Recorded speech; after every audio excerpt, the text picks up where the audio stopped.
How to use Nanoclaw for beginners. In this video, I'm just going to provide you the general information or guide for you to get started and use Nanoclaw.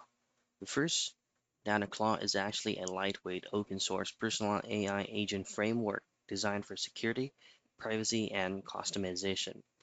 Now, the key features includes secure containerization, minimalist code base, messaging app integration, such as connects to platforms like WhatsApp, Telegram, Slack, Discord, and others. AI native customization and skill-based system. Of course, the very first thing you will have to do is to download this on your desktop. Head straight into the official site, which is going to be nanoclaw.dev, and you will land here.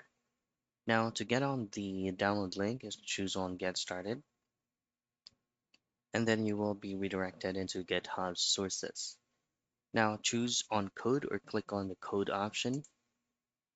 And then in here, you can get it via GitHub desktop, or you can separately download the zip file of Nanoclaw.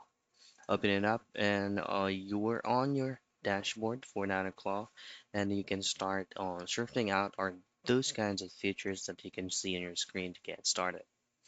And that's basically it. That is how you use Nanoclaw for beginners.